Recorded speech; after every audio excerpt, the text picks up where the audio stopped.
Olá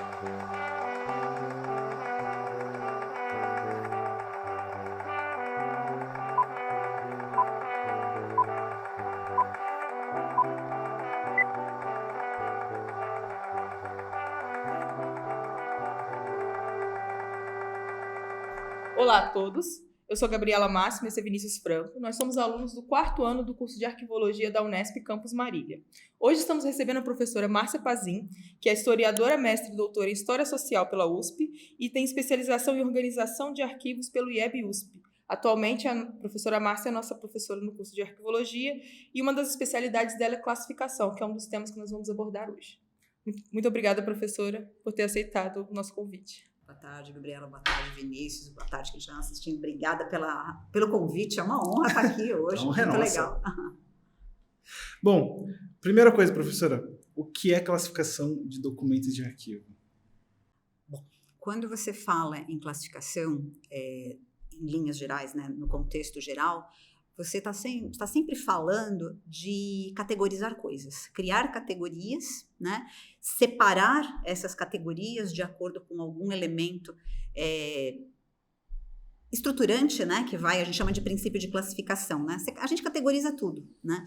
E essa estruturação, ela tem o objetivo de organizar a vida das pessoas, a ciência, né? Então, no senso comum, nós classificamos desde do que a gente cozinha até as roupas no guarda-roupa.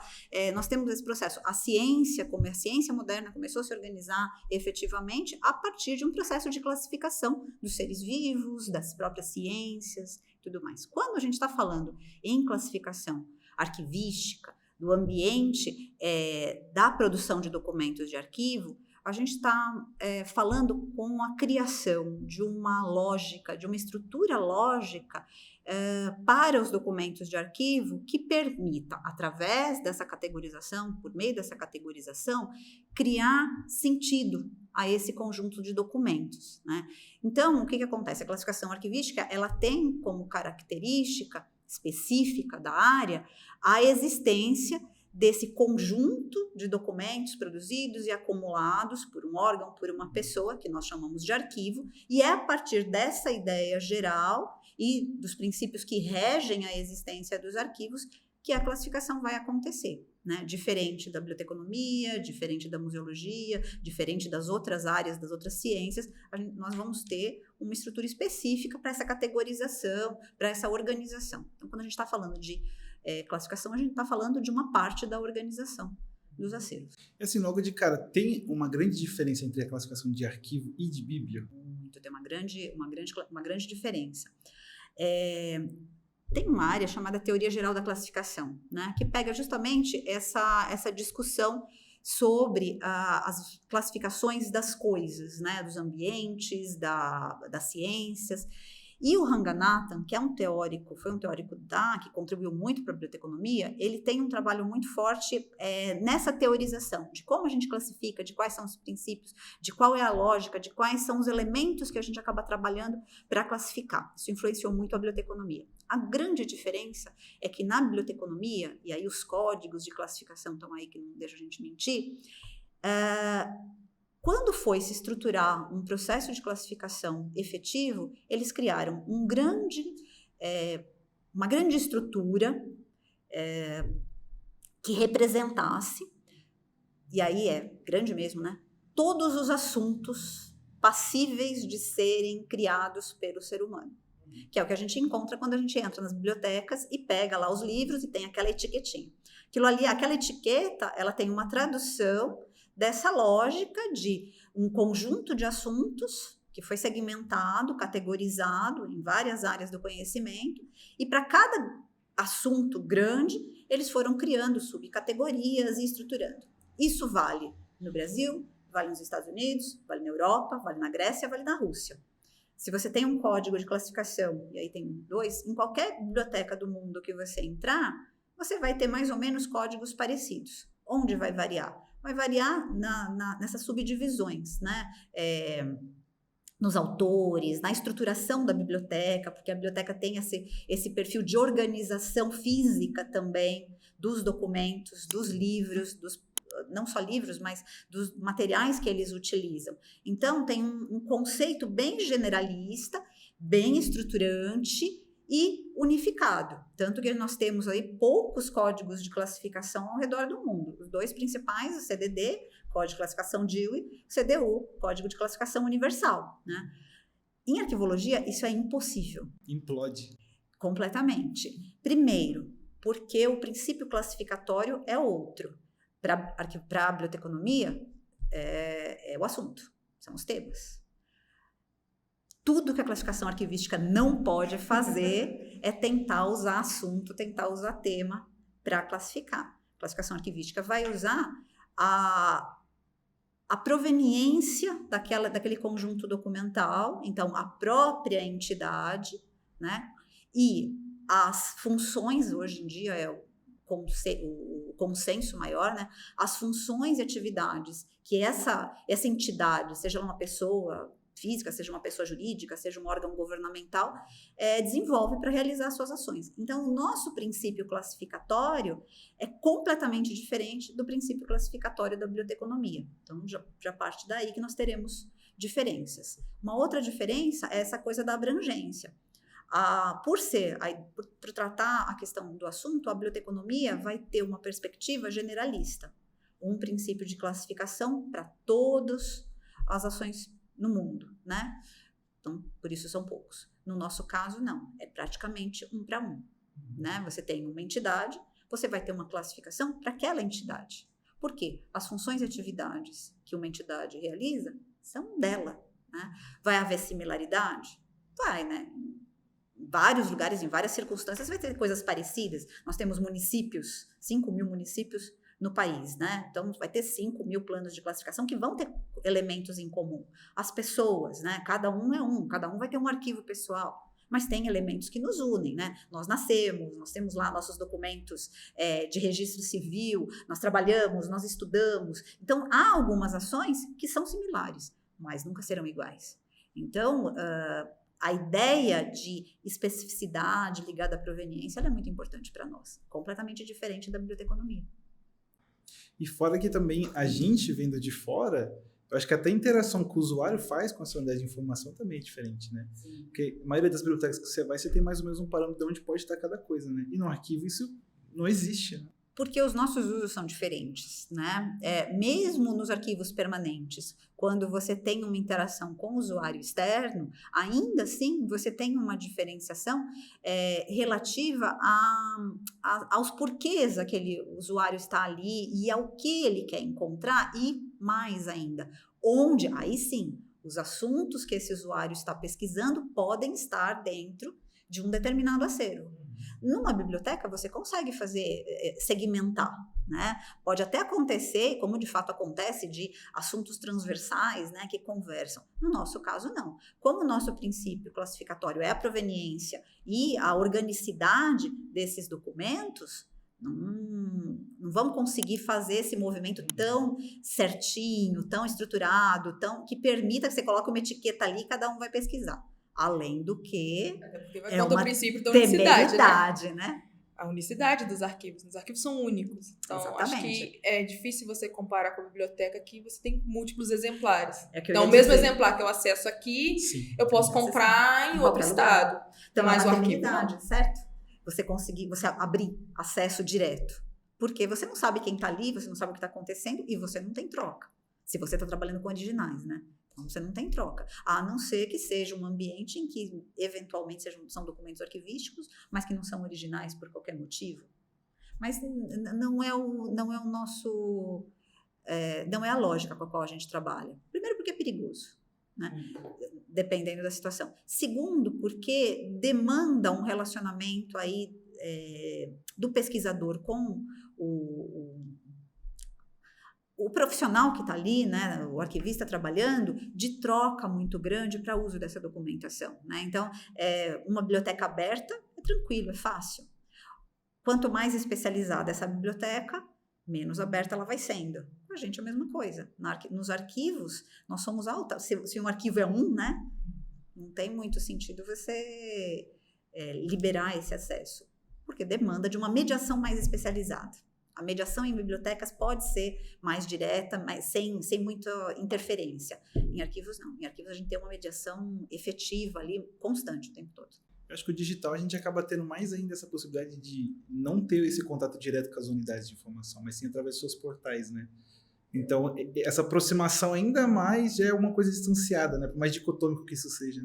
O que aconteceu com a digitalização? Primeiro, se você pensar que no ambiente digital, o que está disponível para consulta, digitalmente falando, eu diria que quase nunca, né? Pensando no usuário externo, né? Não vou falar do produtor ali, mas se você pensar que, e mesmo com o produtor isso tem acontecido, o que está disponível para consulta pregressa, na verdade, muitas vezes não é nem o original, é uma representação daquele documento, uma cópia, que está dentro de um servidor ali destinado a ser utilizado, isso mudou. Então, aquele acesso direto ao documento, que no original, nos arquivos convencionais, era agora está ficando diferente. Você consegue dar acesso, porque você não está dando mais acesso ao documento original. Ele pode ter um acesso direto àquela cópia, e navegar de acordo com o que é o interesse. É engraçado que quando isso tudo começou, os arquivos tinham muito medo de que nós não teríamos mais público. Que os usuários desapareceriam. Por quê? Havia uma confusão entre esse usuário presencial olhando o documento em loco e o usuário que eventualmente está trabalhando com um documento lá no online, e pesquisando e fazendo o trabalho dele lá online. E havia um medo de que isso fosse esvaziar o trabalho do arquivista, porque não havia essa compreensão de que nós vamos além disso, né? Nós temos mais o que fazer. Eu fiz o meu mestrado inteirinho da minha casa. Por quê? Um período anterior eu tinha trabalhado num projeto organizando, classificando, higienizando e descrevendo minimamente um conjunto documental, que foi a minha dissertação de mestrado, da Assembleia Legislativa Provincial. Nós trabalhamos um ano inteiro, uma equipe de 6 pessoas, classificando, organizando e tal. A última etapa do trabalho era um banco de dados. Nós identificamos todos os 75 mil documentos em 25 mil dossiês e deixamos o banco de dados pronto na intranet lá da Assembleia Legislativa do Estado. Ficou lá, bonitinho. O coordenador do acervo histórico da Assembleia sempre foi uma pessoa de muita visão, na época, o Dainis Karipovs. O que ele fez? Primeira chance que ele teve, ele transferiu isso, eu estou falando de começo dos anos 2000, né, 2001, 2002, ele transferiu aquela base de dados que ele tinha para o site da Assembleia Legislativa. Ficou disponível. Caraca. A parte inicial do meu era um projeto de tipologia documental. A parte inicial do meu projeto, que era justamente identificar, entender a classificação ali prévia, fazer a distribuição, estruturar, nós fizemos trabalhando. Eu guardei a ideia, guardei a informação e depois o que eu tinha para voltar a fazer era o estudo de tipologia documental. Fiz de casa. Porque já tinha dado acesso, né? Porque o acervo estava acessível, estava organizado, nós montamos guia de acervo na época e tudo mais. Então, assim, ali, naquele momento, 22 anos atrás já, naquele momento eu vi que organizar e dar acesso, onde quer que fosse, era o nosso futuro. E que quanto mais acesso nós dessemos e quanto mais as pessoas estivessem de casa consultando os acervos, os arquivos, mais nós teríamos acervos e arquivos organizados, porque teria público, como de fato tem. E totalmente ao contrário, né? Quanto mais a gente pensa nisso, mais trabalho a gente tem também. Sim, porque aí não basta você organizar, colocar na prateleira, na caixa, fazer a conservação. Você tem que descrever, você tem que ter os melhores mecanismos de descrição, tem que ter bases de dados com preservação digital garantida, né? O próximo desafio aí que nós estamos tendo. Você tem que ter uma boa interface para o teu usuário conseguir fazer, e você tem que ter um usuário educado, é uma coisa que nós não aprendemos ainda, né? Educação de usuários. Tem que ter um usuário que saiba o que ele está fazendo. Então, nós temos muita coisa para ensinar o usuário. Fazer o usuário entender o que é aquele documento, qual é a dinâmica do uso do documento de arquivo. Para isso, e aí eu queria fazer a ligação de volta, esse momento inicial da organização é muito importante, porque é nesse momento que você demonstra a lógica que existe por trás daquele conjunto documental, né, proveniente de uma entidade ou de uma pessoa, mas que intrinsecamente tem toda uma lógica de funcionamento interno ali. Por quê? Ele nasceu, aquele conjunto de documentos, para realizar ações, como resultado, né, da realização de ações, para provar essas ações, para produzir efeito. Eu gosto muito dessa expressão, né? Os documentos são o resultado da produção de efeito de alguma coisa. Eles vão fazer com que alguma coisa aconteça antes de serem arquivados. Depois disso, é que eles vão para o arquivo. Então, quando ele é arquivado, ele já cumpriu essas ações que ele precisava cumprir. Se o pesquisador consegue entender que ação era essa, por que aquele documento nasceu, certamente, no mínimo, ele não vai falar bobagem, não vai escrever bobagem na pesquisa e, seguramente, ele vai entender melhor a pesquisa que ele está fazendo. Seja o historiador, seja o demógrafo, o engenheiro, né, que vai pegar um conjunto de plantas e entender qual é a lógica dessas plantas.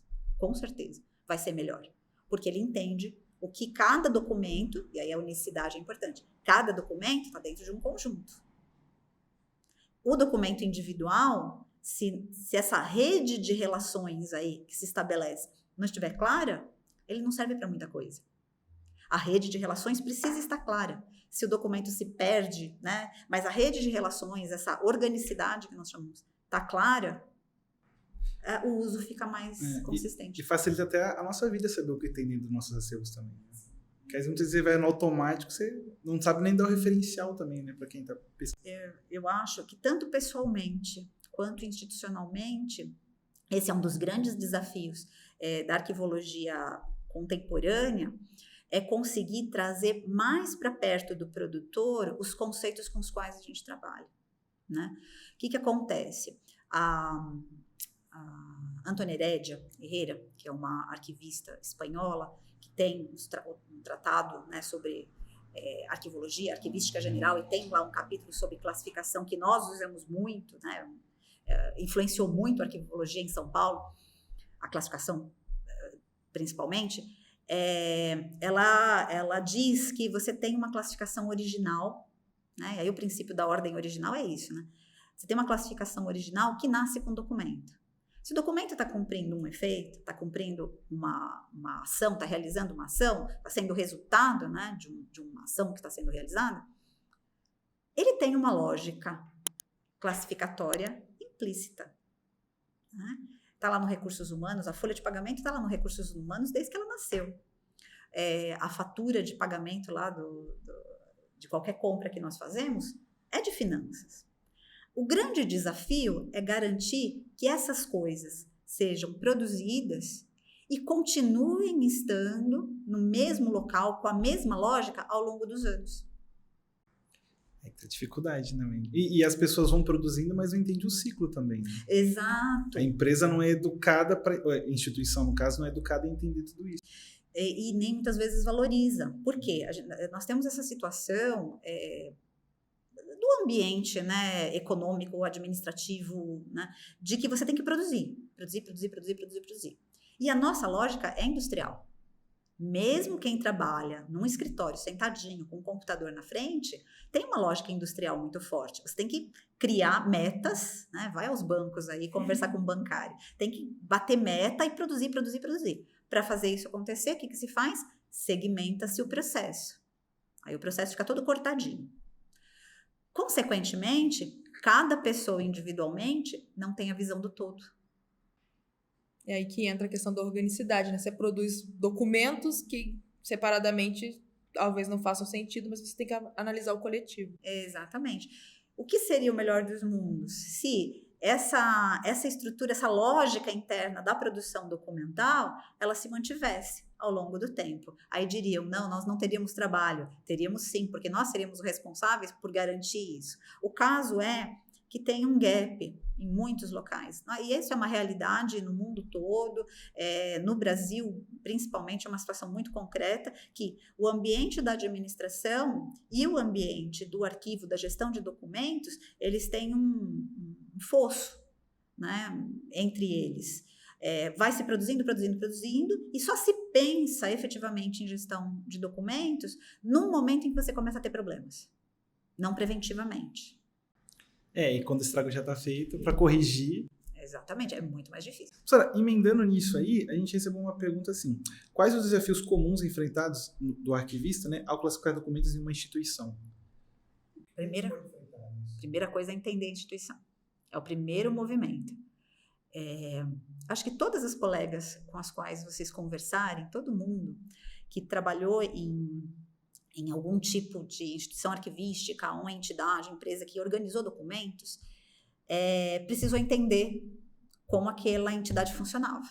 E isso pode ser um desafio muito grande. Ou porque você muda muito de lugar, foi a minha situação. Eu passei, pela minha história profissional, eu passei por lugares completamente diferentes, que iam da Assembleia Legislativa Provincial, passava por indústria automobilística, ou metalúrgica, indústria têxtil, e aí vai, Natura, né? Empresa de cosméticos.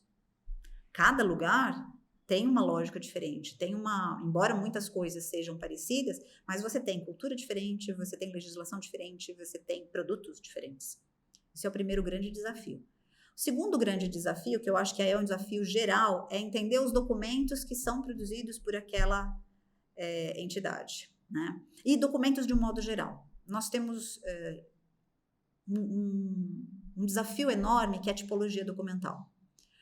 Tipificar as possíveis espécies recorrentes e os tipos documentais derivados e construir, né, essa árvore é sempre um desafio. Se nós pensarmos no contexto geral da profissão, eu vejo como um dos grandes desafios, porque nesse conhecimento está todo o resto. Na compreensão dos documentos e das atividades está a identificação arquivística, está a classificação, está a avaliação, está a descrição, porque você também não faz descrição se você não entende o que é cada documento, a lógica interna do documento. Então, acho que esse é o primeiro. O segundo, me parece que é de ordem cultural. Principalmente no Brasil, nós temos uma dificuldade que os arquivos não são valorizados como ferramenta administrativa, estratégica, de uso. A informação não é, né? E o documento de arquivo, menos ainda. Nós temos, inclusive, um preconceito sobre quem é o arquivista, melhorou muito ao longo das últimas décadas, mas em muitos locais nós percebemos ainda que isso é fato, né? Essa desvalorização faz com que se venda a ideia de que o registro documental não seria necessário em última instância. Você opera com o presente e com o futuro, e o passado não. Sofre uma fiscalização qualquer. Não vai, isso não se sustenta. Mas o preconceito acontece. E aí nós temos esse grande desafio de nos inserirmos dentro do ambiente administrativo, seja no órgão público, seja no ambiente privado, com condições de argumentação para dizer, olha, os documentos são sim importantes. Isso é um papel que nós temos que assumir, né? Durante muito tempo, nós ficamos muito fechados nos ambientes dos arquivos, eu vou chamar de administrativos, intermediários, gerais, tá? Do arquivo geral, de um modo. Que é aquele depósito bem tradicional, né? Fechado, onde você vai gerenciar a massa acumulada, criar uma lógica para ela. Só que essa lógica nasceu a partir dessa ideia de teoria das 3 idades e da segmentação do processo. Se você segmenta, quem está na primeira ponta e quem está na última ponta não se conversam. A grande novidade dos modelos sistêmicos e dos modelos integrados, e aí o Records Continuum é a grande questão que está posta, é que você não olha mais uma ponta e outra. Você tem que olhar o documento como um todo e perceber que dentro daquela cebola, né, o desenho do modelo do recordes contínuo é um círculo, eu falo que é uma cebola, que tem várias camadas, né, que se sobrepõem, mas que representam vários elementos que antigamente eram abordados separadamente. Ah, mas a separação, essa divisão não é necessária? São coisas diferentes, né? A separação é necessária para operacionalizar, porque na prática você precisa de organização, mas não é isso que determina o documento de arquivo. É o que ele é intrinsecamente. Olha a complexidade dessa abordagem. De você entender que um documento que nasceu aqui, ele tem uma história que vai correr, e que lá na frente vai ter uma destinação, X, de acordo com a atividade que ele estava fazendo. E não é nem só o documento, é toda a história dele tem que estar documentada também. Exato. Né? Que aí eu entro no mais um desafio que nós temos. Eu tenho tentado trabalhar ao longo dos últimos anos com a ideia de mapeamento e gestão de processos. Nós trabalhamos muito com o conceito de funções e atividades. Funções e atividades são as coisas que acontecem, né? O que deve acontecer. Então, eu tenho que gerenciar meus recursos humanos. Então, uma das coisas que eu tenho que fazer é fazer o processo de contratação. Por exemplo, que em cada lugar é de um jeito diferente, né? No serviço público tem concurso, no ambiente privado tem a seleção, né? Faz o recrutamento e a seleção, entrevista e só isso e tal, mas tem um contrato, tem uma documentação. Bem, nós olhamos os documentos dessas atividades, ponto. Nós não olhamos o caminho que esses documentos percorrem, ou que a própria atividade percorre na execução. Isso é o processo. O processo é como aquela ação acontece. Em que sequência? Com quais elementos? O nosso olhar tem sido estanque aos documentos, às funções e às atividades. No momento em que você vai organizar a documentação, em que você vai avaliar, inclusive a avaliação tem essa dinâmica. Se você está olhando uma coisa fixa somente, você não consegue estabelecer bem as relações efetivas que acontecem entre os documentos, né? Então, tem um exemplo que eu gosto de dar em aula, que nós sempre fazemos, vocês foram meus alunos, vocês lembram daquele exercício de classificação da escola, né? Que é antigo, muita gente já fez aquele exercício, que é remontar o planinho de classificação. Tem uma jogada naquele exercício que tem um documento chamado folha de pagamento e tem um documento chamado relação de pagamento. Invariavelmente, em todas as turmas, o povo coloca tudo junto lá nas finanças, certo? Muita gente faz isso. Quem conhece o ambiente administrativo, conhece o processo administrativo, já não cai nessa. Mas muito aluno faz isso. Por quê? Porque pagamento, ok, beleza, tudo é pagamento. Não. Nós temos especificidades no ambiente trabalhista que diz que o documento de memória de cálculo e de registro do cálculo de todos os valores ligados aos salários das pessoas tem um documento, uma tipologia documental tradicional, chamada folha de pagamento. Que é totalmente oposto. Não tem nada a ver, não. Nem tem um número a ver com a tal relação de pagamento, que é o resultado final do dinheiro que vai entrar na sua conta, na nossa conta, com o salário. O que é essa relação de pagamento? Calculou, né? Você ganha 1.000, tem um resultado de 550 líquido, esses 550 vão ser depositados na sua conta. Virou uma relação de pagamento, que hoje a gente nem vê mais, é um documento digital que vai diretamente no sistema, entre o sistema de finanças lá, os RPs para o banco, mas está lá, depositou. Esse documento é um documento financeiro, pura e simplesmente. O pagamento vai ficar arquivado lá na área de finanças, porque foi na área de finanças que ele produziu efeito. Só que de onde ele veio? Ele veio lá do Recursos Humanos, que foi quem fez o cálculo dessa folha de pagamento, de vencimentos, dos descontos, dos impostos, dos encargos, até dar o fatídico, né, resultado aí do salário líquido. Um caminho invisível, né? Caminhou e produziu o efeito do lado de cá. As duas coisas têm a ver com o pagamento do salário dos funcionários. Só que uma tem uma finalidade trabalhista, do cálculo, e depois do cálculo, da execução desse pagamento, né, do comando do pagamento, então diz pague-se, né, e vai para lá pagar, e depois da prova de como aquele cálculo foi feito. Porque ligado ao nosso salário tem imposto de renda, tem previdência social, tem fundo de garantia, tem as horas extras que fizemos ou não fizemos e tudo mais. Tudo isso está no RH para provar.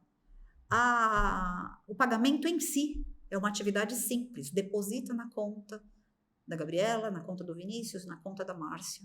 E pronto, acabou. Eles têm a ver, mas eles estão organicamente em lugares diferentes, embora o conteúdo e o próprio documento, né, tenha saído do mesmo lugar, mas resultou num lugar diferente. É uma bobagem, né? Não, mas Mas olha a complexidade de você fazer isso para tudo. Eu acho que falta a gente ver o todo também, de vez em quando, né? Que a gente fica na nossa salinha fazendo nossas coisas e esquece que a gente tá trabalhando com... Tem um macro, né? Pra chegar naquilo ali. Exatamente. Classificar é olhar o macro e Acompanhar tentar... o fluxo, né? E tentar segmentar de acordo com o fluxo. Então, você tem que olhar... O macro é feito de coisas em movimento. O fluxo da informação, o fluxo documental, acontece porque tem um processo acontecendo. Chegamos no ponto, né? Eu queria... Se esse documento, se a informação está caminhando, é porque existe uma sequência lógica desse processo. Não vai para cá, não vai para lá. Então, nós chamamos de fluxo... Nós usamos, né, essa coisa do fluxo de informação, mas ela está dentro de um contexto maior, que é a própria forma de fazer. O fluxo existe porque tem uma forma dessas coisas acontecerem, que é o processo administrativo, ou o processo técnico, ou outros processos, todos que estão acontecendo. Nós temos uma ligação muito forte com a administração, no âmbito dos arquivos institucionais, governamentais. O âmbito dos arquivos pessoais, né, privados pessoais, tem outras características, né, mais complexas até desse ponto de vista, né, nós tomarmos as decisões. Mas é isso, ele tem que olhar o todo e tentar estruturar esse todo para que ele seja compreensível. É isso que faz a classificação. Por mais que a gente já dê uma pincelada nesse assunto, como as tecnologias estão impactando esse dia a dia do arquivista fazer a classificação? Primeiro, de novo, vou voltar para as tipologias documentais. Não é mais palpável, né? Uma coisa era você pegar uma pilha de documentos, né? Todo mundo aqui fez isso, né? E separar em cima da mesa os iguais e os diferentes e criar essas categorias e visualizar as categorias. Agora são linhas de dados totalmente escondidos dentro das maquininhas que nós estamos usando, né? Nessa sala tem 3 computadores, né? Cada um deles com uma infinidade de documentos, né? Se eu tivesse trazido o meu, era mais um com outra infinidade de documentos. De vez em quando eu paro para pensar nisso. Se você resolvesse imprimir tudo que cada um de nós tem nos computadores, nós não teríamos espaço físico, né? Eu olho por mim, assim, já não está cabendo, minha biblioteca já não cabe mais dentro do meu notebook, já tive que tirar e deixar, não cabe nem no drive de nuvem, não tem mais drive virtual, eu tenho um HD com a biblioteca, carregando para cima e para baixo, ó, o volume. Fisicamente a gente não consegue isso. Então, saiu dessa coisa visual, primeiro. Segundo, o formato dos arquivos, ele acompanha o dinamismo da produção. Principalmente nos arquivos pessoais. Eu vou separar em arquivos pessoais e em arquivos institucionais, embora nos arquivos institucionais tenha a mesma situação. Quando você está produzindo documento, esse documento está aberto, ele ainda não é um documento de arquivo. Então, quando você fala de Word, fala de planilha, de Excel, ou próprio PowerPoint, essas coisas todas, a gente está falando de arquivos de documentos de trabalho. Esses documentos estão aí, circulando, voando para tudo quanto é lado.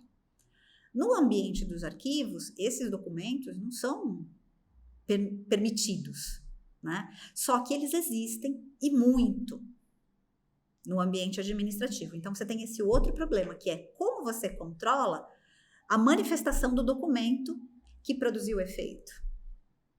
Antes era só você assinar o contrato, estava lá o papel, beleza, acabou, está aqui, ele vale. Hoje não mais. Você precisa de toda uma lógica conceitual, inclusive, tecnológica, para garantir que um documento que foi assinado digitalmente permaneça digitalmente válido, né? E essa sequência, né, o que eles chamam de cadeia de custódia, seja preservada para que no futuro você possa acessar o mesmo documento.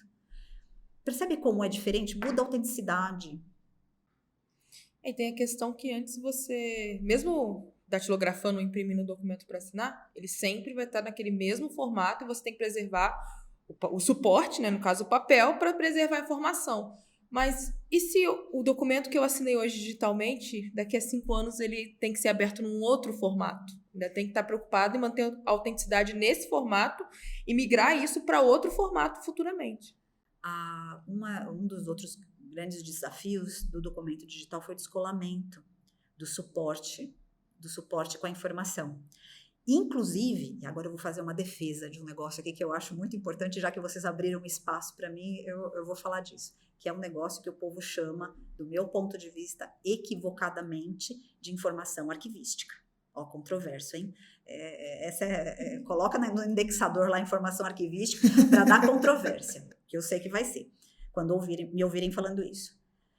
Equivocadamente, nós tivemos uma interpretação, ou houve uma interpretação de que esse descolamento que existe no ambiente digital entre informação e suporte, porque ele é combinado, a informação e o suporte são combinados e recombinados, né, por um procedimento de lógica e de linguagem, né, que usa linguagem de programação o tempo todo. Essa estruturação, enquanto ele está sendo produzido, esse descolamento fez com que criassem essa ideia de que a informação que fosse registrada, ela se transformaria nessa coisa chamada informação arquivística. Mas não. Se está registrado, é documento. É documento que nós temos. Nós temos documentos de arquivo no ambiente digital. Faz sentido. Né? Documentos de arquivo no ambiente digital. A informação, inclusive, não é arquivística, que esses documentos contêm. Ela é informação financeira, ela é informação trabalhista, ela é informação de registro civil, pessoal, se for o caso, ela é informação técnica. O Rousseau e Couture dão um nome para isso de informação orgânica. Aqui em Marília a gente assume muito isso. A ideia é a informação em si, ela é orgânica. O documento é documento de arquivo. Porque informação arquivística é o plano de classificação que nós fizemos, é a tabela de temporalidade, é o seu vocabulário controlado, usado no arquivo, é o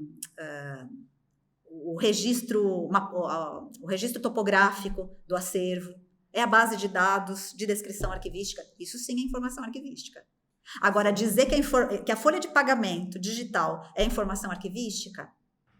Até porque, por mais que tenha tido esse descolamento, os documentos ainda seguem uma estrutura, né? O documento existe. Ele precisa de uma estrutura porque ele vai garantir... Ele não está mais no suporte papel, mas ele continua sendo um contrato de trabalho, ele continua sendo uma certidão, ele continua sendo uma ata. E ele precisa do suporte. Mas parece tão claro para ter um debate em torno disso. Não, então, o que acontece? É o problema da nomenclatura. O problema da nomenclatura é que me parece mais uma questão corporativa, né, de fortalecer a ideia de que os arquivos são importantes e tudo mais, é que leva a usar essa terminologia. Entendi. Também faz sentido agora. Tem uma questão. Então, a informação arquivística é uma informação relevante, mas toda informação organizacional, por esse ponto de vista, seria arquivística. Bom, e informação financeira? Qual é? Onde está a informação financeira? Né? Onde está a informação de recursos humanos, né? Ou informação trabalhista? Tal. É isso que eu defendo, que nós passemos a dar o nome correto para as coisas, né? E olhemos a terminologia que é usada para evitar essa lógica de que você não entende bem do que você está falando, né? Porque aí vira tudo e vira nada também. Não está descolado. O documento existe, ele precisa existir, ele está registrado. Esse registro pode ser... E aí, essa é a graça da coisa. Nós estamos fazendo um esforço enorme para garantir a autenticidade dos documentos com base em registro. Garantir a cadeia de custódia dos documentos em preservação. O quê? Além de você garantir que a cada alteração de suporte, você tenha a garantia explícita de que aquele suporte, aquela informação estão realmente acompanhando o conteúdo da maneira adequada dentro de uma sequência de autenticidade plausível. É o que nós fazemos. E aí volta para o computador, né? O documento digital dificulta essa visualização, mas o que nós temos são documentos. Nós não deixamos de trabalhar com documentos. E não deixamos de trabalhar com informação também. Mas, por uma questão de talvez, até pensando assim, na desvalorização da profissão, você tira o documento, você tira o arquivo e coloca a informação arquivística. É para pensar, eu acho que é uma coisa, é uma reflexão. Mas acho que vai muito, é totalmente o oposto. Quanto mais a gente fala do digital, mais vai aparecer trabalho pra gente também. Eu acho que é uma questão também de você avançar tecnologicamente muito rápido e isso chegar em várias instâncias numa velocidade muito rápida e ter que acompanhar, isso tem que ser acompanhado. Se determinados lugares só aceitam documento digital, você tem que acompanhar isso. Se você vai entregar uma documentação ali, você tem que estar de acordo com a documentação que é produzida ali. Então, tem lugares que não aceitam mais documento digital. Então, você tem que ter uma assinatura digital, você tem que se enquadrar. E, às vezes, isso fica difícil para a gente compreender essas mudanças. Você está saindo do papel, do documento físico, palpável, visível, da assinatura, a caneta, para uma coisa que é feita completamente no computador. Você não sai de casa e você cria um documento, você assina, você dá para ele autenticidade e você envia esse documento que pode ser assinado por outras pessoas que estão em lugares completamente diferentes. Então, é muito difícil você dimensionar isso. Foi de uma coisa muito visível e palpável para algo que você está fazendo a mesma coisa, mas é um processo muito mais rápido, muito mais simples. Fica mais abstrato. Eu falo que a realidade se impõe. Você usou o exemplo da assinatura digital.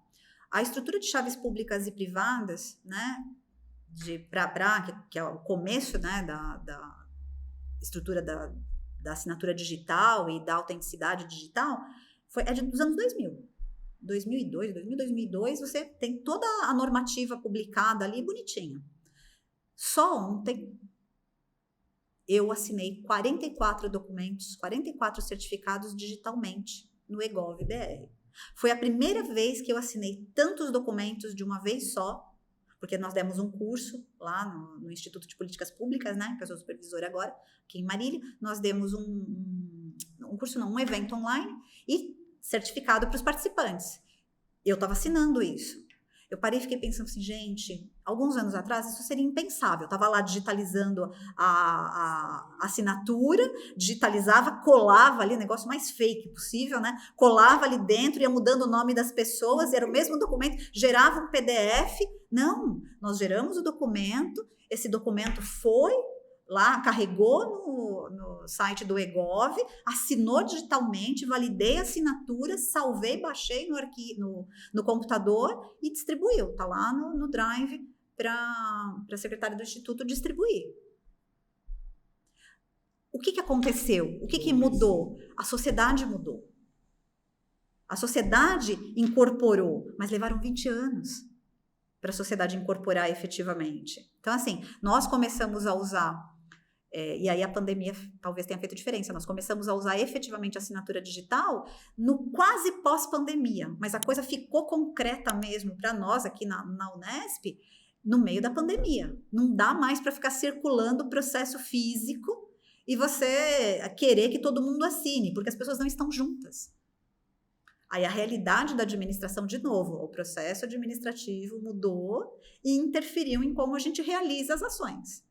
Automaticamente, a produção documental muda também. Aí o que aconteceu? O ofício digital foi regulamentado, as atas de reunião foram regulamentadas, a defesa online foi regulamentada, a ata de defesa online foi regulamentada. Agora o requerimento, vocês não vão precisar mais usar papel para fazer aquele monte de requerimento, pessoal, né? Vocês estão terminando o curso já, né? Mas eu adoro levar lá para protocolar, sabe? Já não vai ser mais, via SIGAD, né? Já está sendo via SIGAD, já começou. É a realidade da sociedade. E o objetivo é até chegar até o processo digital. Exato. O objetivo é que não se tramite mais papel. E não é uma realidade tão distante. Né? Não. Agora, muitos processos, é muito interessante, porque muitos processos estão prontos para isso. Só não tem autenticação. Porque isso é uma etapa que realmente precisa de uma segurança diferente e tal. Mas tem várias coisas que acontecem Nosso exemplo é da universidade, porque é o nosso ambiente administrativo, né? Que acontecem aqui, que já são totalmente digitais, mas que a aprovação final precisa de uma assinatura. Então, a gente ainda imprime aquele pacote de coisas e tramita fisicamente. Essa semana teve uma brincadeira, a gente precisava imprimir o currículo de um professor sênior nosso, aposentado já, porque tem um edital da reitoria para os professores sênior. Alguém gerou o PDF para imprimir, 350 páginas. Meu Deus, é muita coisa. Eu falei, gente... Uma pessoa ativa. Sênior de verdade, né? É impossível, você não tem que fazer isso mais. Mas esse processo ainda, hoje em dia, está acontecendo fisicamente. Então, não tem jeito, tem que imprimir as 300 páginas do processo do professor, porque não determinaram um período, determinaram que era o currículo integral da pessoa, para o edital lá que está acontecendo. Acho que não pensaram muito bem antes de formular isso, né? Os 10 últimos anos. 5 anos. Tradicionalmente são 5 anos. Nesse caso, não tinha essa coisa dos 5 anos. Então, o que era? 300 páginas. Então, vai tudo, né? Não tem jeito. E teve que imprimir. Vai lá no frente e verso, vai tudo.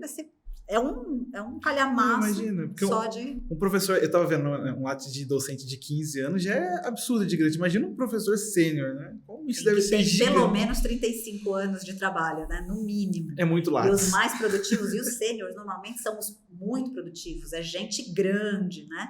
Então, não é qualquer coisa. Quanto mais importante, maior, né? Então, não se justifica mais nós fazermos isso. Mas quem está determinando? A sociedade está percebendo que não se justifica mais. E aí, voltando, né, para nós, para a organização. Como é que nós fazemos isso? Nós temos que entender como é que esse processo acontece no ambiente digital, né? Gradativamente está sendo feito, tá? Né?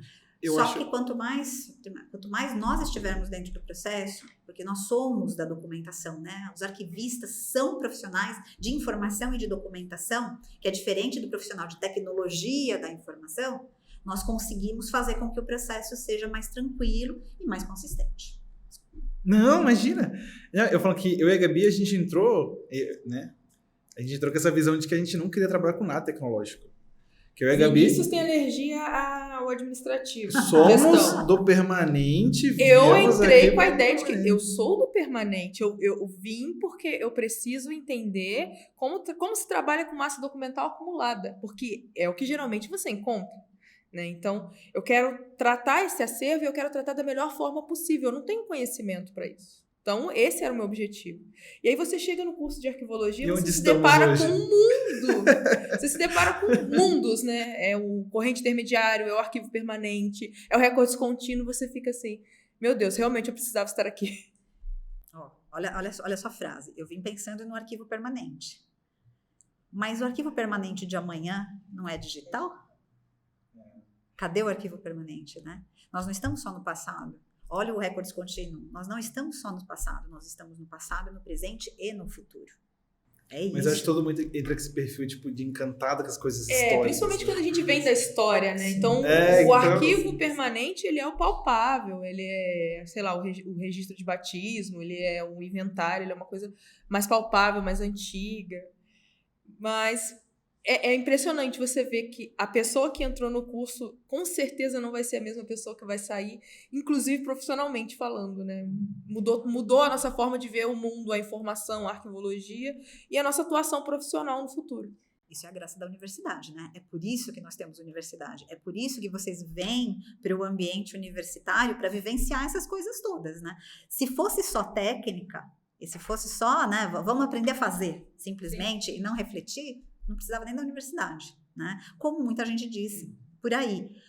Qual é a grande questão da área? É que existe uma complexidade tamanha nesses processos que, embora você continue gostando dos arquivos permanentes, todos nós gostamos realmente dos arquivos permanentes porque eles são bonitos, eles são representativos e são importantes e relevantes, só existem arquivos permanentes porque em algum momento preservou-se o documento administrativo. Porque os documentos não nasceram para a história. Não é para isso que o documento nasce. O documento nasce para cumprir uma ação administrativa. Mas custa a gente entender isso, né? Não, porque nós, Porque a gente já pega a coisa feita. Exato. Você já pegou o documento que foi avaliado e o valor secundário já foi atribuído. Então, realmente, a gente não faz essa reflexão, porque essa reflexão já foi feita. Ou pior, né? Não foi feito e é o que sobrou. Tem isso. Porque no Brasil tem muito isso. Nós Tem. temos o que sobrou. O que sobreviveu às intempéries. Né? Sim, porque só sobrou isso. Qual é a diferença entre o arranjo e a classificação? Ai, perfeito. Ótimo gancho. Vamos lá. Originalmente, o que você tinha como processo era o arranjo. Né? O arranjo vem da tradução de arrangement, que é uma coisa até mais parecida com aquilo que talvez a biblioteconomia use, que é você organizar a documentação, criar uma lógica física também, para colocar o documento na estante. Então, o processo é todo feito de uma única vez. Você vai trabalhar em arquivo permanente, então quadro de arranjo é um conceito atribuído a documentos permanentes, né? Então, durante muito tempo se usava somente dessa forma, porque, considerando pós-teoria das 3 idades, se percebia que arquivo, e aí em português a gente tem essa dificuldade, tudo é arquivo. Em inglês, você tem uma separação entre records management e archive. O archive é o arquivo permanente. Em português, tudo é arquivo. Então, essa separação fazia com que, no arquivo permanente, houvesse essa organização física e de lógica, realmente, né, de atribuição lógica, que é o arranjo, que estrutura o quadro de arranjo, que ia, né, no momento pré-tecnologia da informação efetiva, determinar como aquela documentação ia ficar reunida e disposta nas estantes, nas prateleiras, nas caixas. Então, você tem um momento aí que tem uma relação muito forte com o arquivo permanente e com essa organização também física. Inclusive porque nós não tínhamos ferramentas tecnológicas que pudessem, de novo, descolar o físico da informação. Aí também, né, tem essa relação. No momento em que tanto a teoria arquivística vai evoluindo, quanto os processos tecnológicos vão se incrementando, né, e você vai tendo mais tecnologia da informação acessível, começa a se fazer o trabalho de classificação efetivamente desde o início. Lá no arquivo corrente, idealmente, você já tem um processo classificatório, é onde a Antônia Herédia diz, né, você tem essa classificação original, e aí o arquivista vai fazer esse trabalho de criar uma lógica arquivística, né, classificatória, para esse conjunto. Quanto mais próximo do conjunto original, portanto do arquivo corrente, mais consistente é essa classificação. Tanto que a terminologia é realmente classificação. Você vai dentro de um conjunto completo, porque no arquivo corrente você tem o arquivo completo, a não ser que aconteça algum acidente muito grave, mas de um modo geral a produção está ali ainda. Você vai determinar essa lógica interna do conjunto documental, e daí para frente você vai trabalhar, né, e vai organizar e manter a organização e fazer todos os processos arquivísticos com base naquilo que foi estruturado no começo. Então tem uma série de facilidades. Primeiro é que a entidade está ali, está viva, está trabalhando. Você tem os agentes da documentação, os agentes administrativos, as pessoas estão lá, você pode entrevistar. Se você pega um arquivo permanente já de uma instituição desaparecida, e quanto mais antigo, né, mais distante, você não tem a estrutura administrativa mais funcionando. Então, você mais ou menos sabe, mas mais ou menos. Você não tem as pessoas mais, você não tem com quem conversar. Você vai ter que conversar obrigatoriamente com seus documentos, muitas vezes. Muitas vezes nem legislação você tem mais assim acessível que diga como aquela entidade funcionava no passado. Às vezes, para documentos mais antigos, inclusive, nós temos muita dificuldade dessas estruturas administrativas para entender como as funções aconteciam. Então, tudo vai dificultando. E você tem no arquivo permanente, nessas condições que nós temos no Brasil, uma pequena parte da documentação. Normalmente é o que sobrou, né? A brincadeira do é o que sobrou, ela é real, é verdadeira. Então, se é o que sobrou, você vai ter que criar sentido numa parcela muito pequena. E tem que ter sentido. Mesmo que tenha sobrado um documento relativo a uma ação qualquer, é necessário entender que aquele documento fazia parte de um conjunto maior que desapareceu e que, por isso, tem uma lógica, ele representa tal coisa, determinada circunstância. Como é que você faz isso? Né? É mais difícil, é muito mais difícil. Nossa profissão é muito complexa. Quem dera fosse só colocar ali na estentezinha, tirar um pó, Que o senso comum... Trocar de Nossa, caixa, trocar fazer de adequação. um restauro. Nossa, a vida seria tão mais simples. Mas eu acho que tem uma beleza aí, que é justamente você entender, né, tudo que está acontecendo por trás. Durante muito tempo, eu brincava, eu acredito nisso ainda hoje, que o arquivista que faz bem o trabalho e que consegue, dentro do seu arquivo, ter esse acompanhamento da documentação da entidade como um todo, cada vez mais abrangente, ele consegue conhecer a entidade mais do que os gestores de nível superior, em muitos aspectos, porque ele conhece, de uma certa forma, a cultura informacional que está ali, a cultura do trato dos documentos, da memória daquela organização, ele consegue perceber e conhece como esses processos acontecem, que muitas vezes coisas que grandes diretores, gerentes não conseguem visualizar. Vem o macro, né, coisas até muito do que deveria ser, de como desejariam que fosse, mas não consegue visualizar como aquela organização funciona. E isso serve para tudo, para a gestão pública, para o ambiente privado, até para as pessoas, né? Assim, como é que eu ponho ordem na minha vida para terminar, como dizem, né, para que as energias fluam melhor. Organização é uma parte importante, né? Quando eu entrei para fazer o curso, o que eu tinha de senso comum era assim, preservação, restauração e conservação. A tríade ali, vou fazer isso bonitinho, vou sair dali com o meu jalequinho. Na verdade, você não queria ser arquivista, você queria ser conservador. É um pouco isso, não é? Eu entrei com essa magia, porque era o que meu avô fazia, né? Eu falei, não, é isso que eu quero fazer. Aí quando eu entrei, primeira matéria, Teoria Geral da Administração, já fiquei azul, assim. Eita, o que eu tô fazendo aqui dentro? Mas é um choque, né? Que a gente não tem, é uma profissão muito... Mas você consegue visualizar hoje como essas peças se encaixam? Sim, não, hoje para mim faz muito mais sentido, que é uma coisa muito mais ampla. É uma etapa importante, essas três, mas tem muito mais coisas para que chegue a ser até isso. Porque o que acontece é que nós vamos trabalhar em segmentos.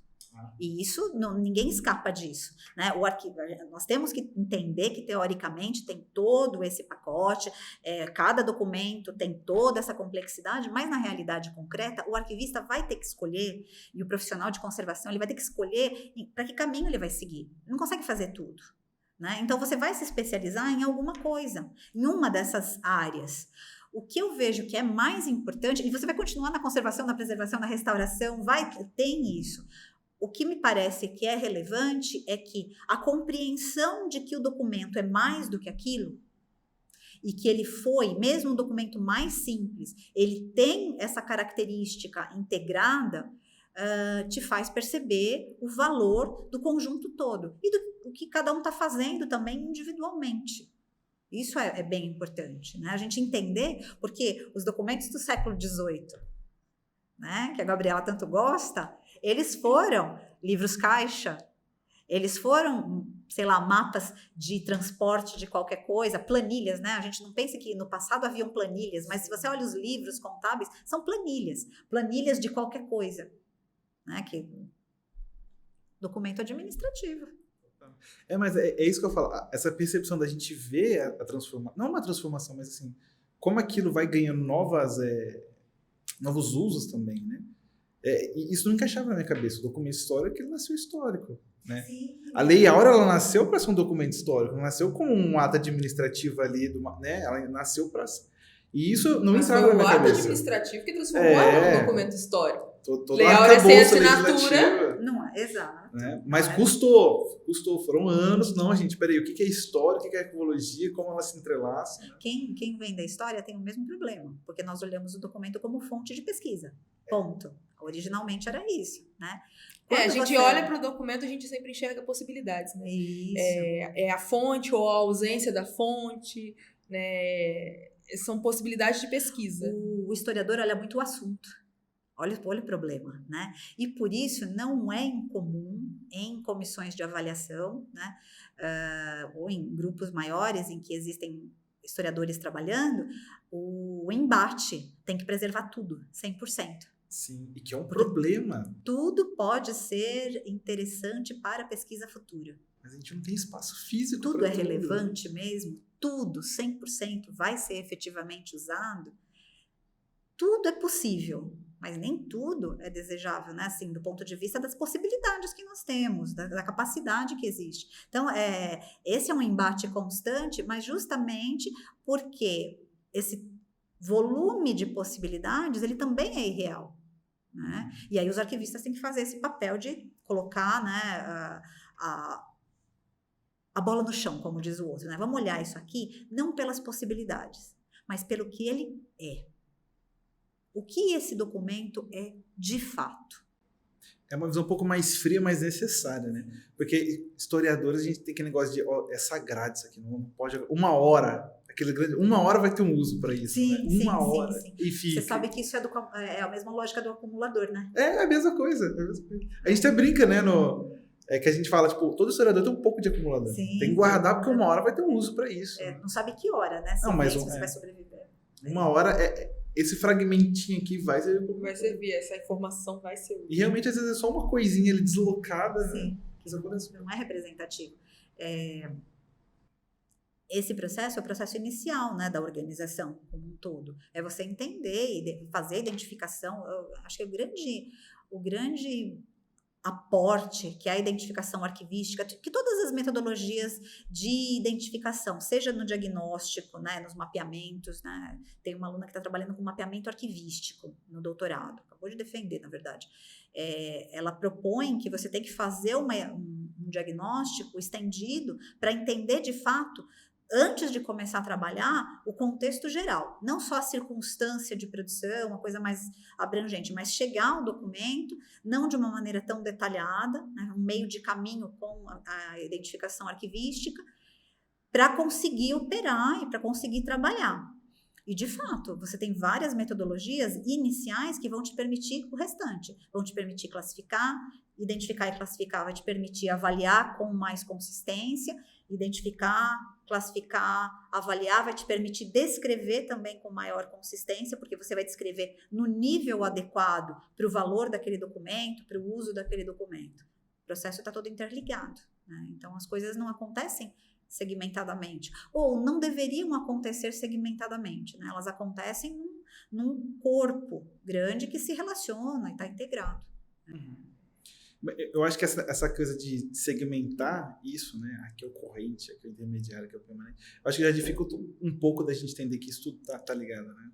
Porque cada um tem sua caixinha, cada um tem seu responsável. Nós sofremos do mal da especialização da ciência moderna, né? A ciência moderna fez isso, ela criou um monte de caixinhas.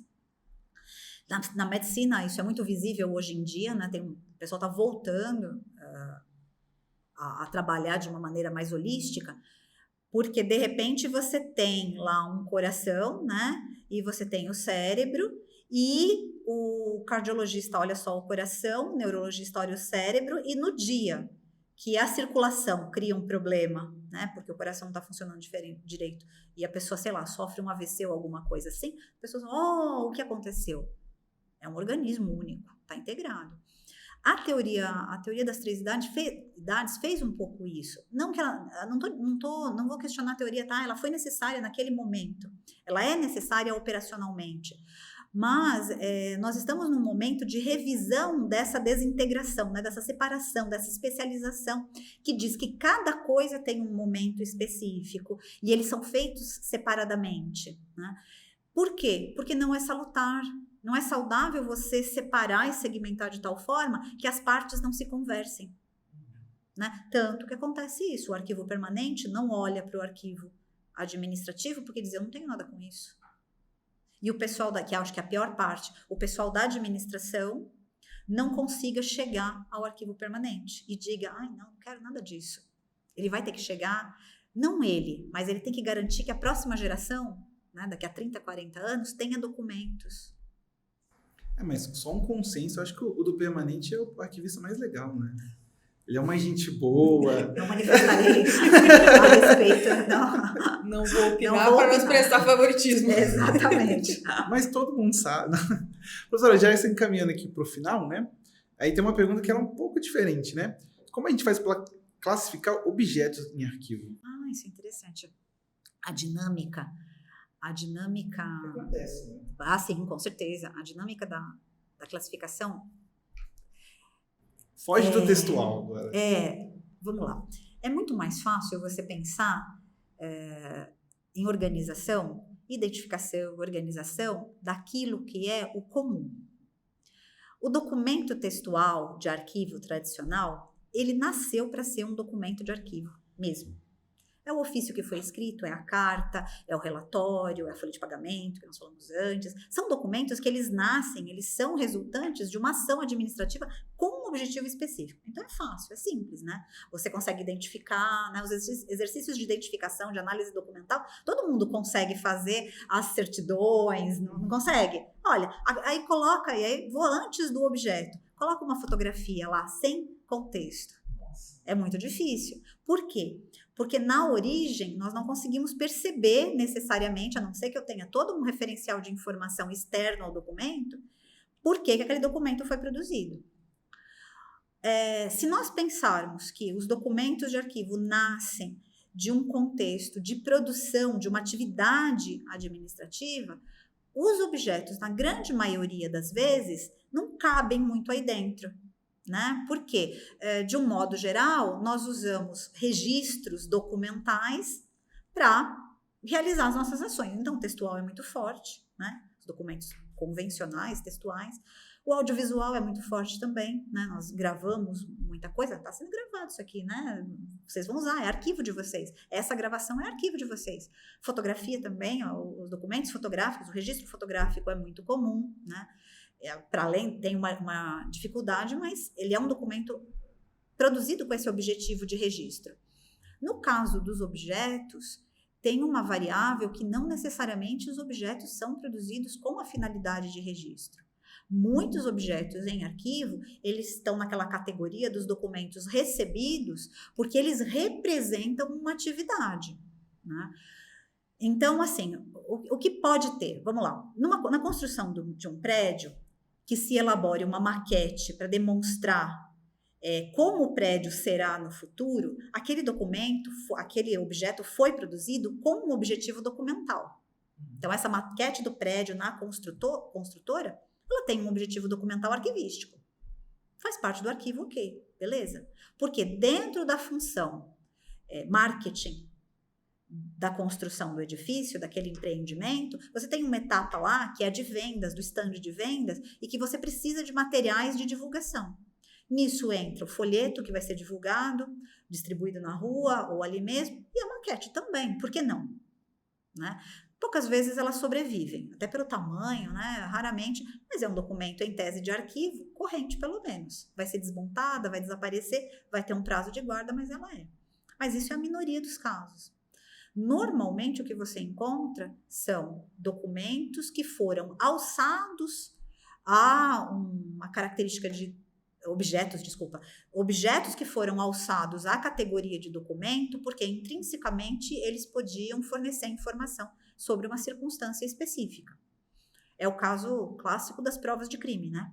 Antigamente guardava-se as provas, hoje em dia o volume é muito grande e normalmente você tem um processo de fotografar a prova crime, fazer um laudo daquela prova e elimina-se a prova. Mas durante muito tempo os institutos de criminalística tinham os objetos. A faca que assassinou alguém estava lá, a faca. O pijama manchado estava lá porque era uma prova do que aconteceu.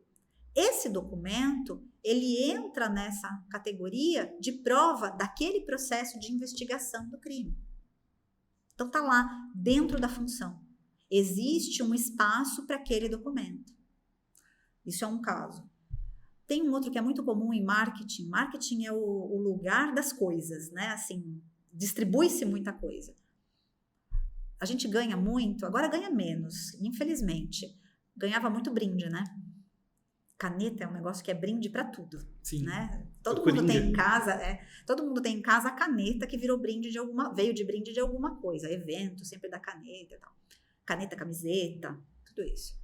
Dentro de um ambiente de marketing, guardar um exemplar dessa caneta que foi distribuída como brinde é relevante arquivisticamente porque a caneta representa uma estratégia de marketing que foi utilizada naquele momento para vender um produto ou divulgar o nome da organização. E não é só a empresa, da entidade, da O universidade. objeto também é o documento. O objeto é o documento. Né? É uma coisa que a gente acaba não percebendo, né?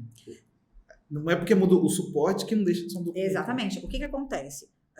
Objetos são documentos no ambiente dos museus, no ambiente dos arquivos, no ambiente das bibliotecas, no ambiente da arte, de um modo geral, né? São documentos. O caso é que natureza de documento. No ambiente arquivístico, alguns documentos terão informação de natureza orgânica, porque esse objeto, enquanto objeto, cumpre uma função administrativa, técnica, tem uma finalidade, né, um valor ali dentro que tem a ver com uma atividade administrativa. Nesse caso, você vai ter objetos com valor arquivístico e objetos pertencentes ao arquivo, efetivamente. Ou porque foram incorporados, porque foram recebidos, ou porque já foram produzidos com essa finalidade, né? Então, esse tratamento. O que nos diferencia, por exemplo, da museologia, em que os objetos são documentos. Documento é o que fornece informação. Diferencia-se sempre porque, no ambiente arquivístico, cada objeto está ligado ao cumprimento de uma função administrativa, de uma atividade, de uma ação. Se ele representa a execução daquela ação, se ele é prova da execução daquela ação, ele pode ser considerado um documento de arquivo. E aí, a classificação é igualzinha. Você vai ter uma série documental. Coisa mais comum na área de marketing é série de brindes. Ou séries de campanhas de publicidade. Que aí, internamente, na série das campanhas, você vai ter vários tipos documentais, né? Aquela série de dossiê, né? Cada campanha é uma unidade documental com um dossiê que contempla documentos textuais, documentos fotográficos, os objetos, os brindes, ou o que valha. Mas tá ali.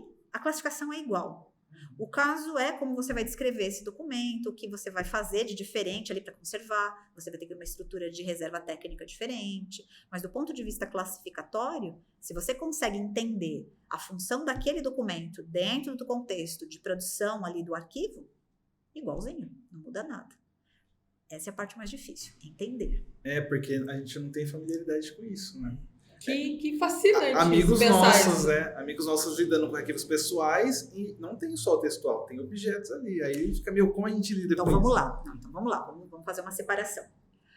Antes de falecer, a Ana Maria Camargo estava trabalhando com outro conceito, que era o conceito de acervo pessoal. Eu acho que nós temos que evoluir nisso, e aí os pesquisadores dos arquivos pessoais precisam evoluir entender que quando você estuda uma pessoa, vai além dos documentos, né? Vai além do arquivo dela. Você tem circunstâncias que são documentos, os objetos são documentos arquivísticos, sim, mas você tem circunstâncias em que tanto a entidade quanto as pessoas, mas principalmente eu acho que é mais difícil fazer essa separação no pessoal, em que a pessoa acumula coisas que não são do arquivo dela. São acervo. Então, o conceito de acervo pessoal precisa ser abordado. Vou dar um exemplo pessoal. Eu tenho uma coleção de panos de prato. Famosa coleção. Já contei isso pra vocês, não? Tenho uma coleção. Eu adoro minha coleção de panos de prato. Aliás, aceito doações. Quem for viajar, quiser me trazer um pano de prato, tenho do mundo todo. Né? Da Austrália, Portugal e... Né? Tenho Estados Unidos. Onde o povo vai, Guaxupé, eu tenho pano de prato. Esses panos de prato são uma coleção. Primeiro que o pano de prato é um objeto, ok, né? Eles são uma coleção que eu decidi acumular por uma questão de fruição, era uma piada interna em casa, né? Porque eu demorei para casar, então namorei muitos anos, então era o enxoval e, né, aquela coisa toda que as mulheres sabem, já passaram por isso. Dessa brincadeira surge essa ideia. Eu tenho clareza que aquilo é uma coleção museológica minha. Não faz parte do meu arquivo. Assim como eu tenho clareza de que a minha biblioteca é a minha biblioteca pessoal. Não é o meu arquivo. O que eu fizer com a minha biblioteca pessoal, e olha, vamos combinar, minha mesa está de prova que eu faço muita coisa com ela, vira arquivo. O fichamento que você faz, a anotação que você trabalha, o artigo que você produz, isso virou arquivo. Mas a biblioteca em si continua sendo biblioteca. De novo, num processo de, talvez, tentativa de valorizar a atuação dos arquivistas dentro desses acervos, você vai alargando os conceitos, vai expandindo esses conceitos. E vai ultrapassando umas barreiras que não são nem interessantes de ultrapassar, porque limitam. Se a cadeira onde, sei lá, o Plínio Salgado lá em Rio Claro, esses dias estavam comentando a respeito dele. O Plínio Salgado tem o arquivo pessoal dele lá no Arquivo Municipal de Rio Claro. E tem também uma mesa e uma cadeira que ele usava. Não é arquivo. A mesa e a cadeira do Plínio Salgado não são o arquivo dele, mas são acervo. Acervo pessoal, de valor museológico, de valor histórico. Não se discute isso. Mas é do museu. É um objeto de museu. É o contexto do objeto. É o contexto do objeto, contexto de uso, contexto documental daquele objeto. Né? Nós precisamos ter clareza disso. Dá informação, mas todo documento dá informação. Quando nós aceitarmos isso, né, e conseguirmos estabelecer essas diferenciações e trabalhar em conjunto com bibliotecários e com museólogos, esses acervos serão muito mais ricos. Porque nós vamos conseguir visualizar a multiplicidade de possibilidades ali. Sem puxar sardinha para a brasa. Tem um caminho aí longo. Tem. Porque é uma briga. Eu tenho a impressão que briga-se menos hoje em dia do que já se brigou no passado, viu? Eu acho que o digital amenizou um pouco isso. Sim. Os territórios. Imagino que sim, porque justamente por causa disso, porque você tem que transitar, né? E uma hora se converge tudo.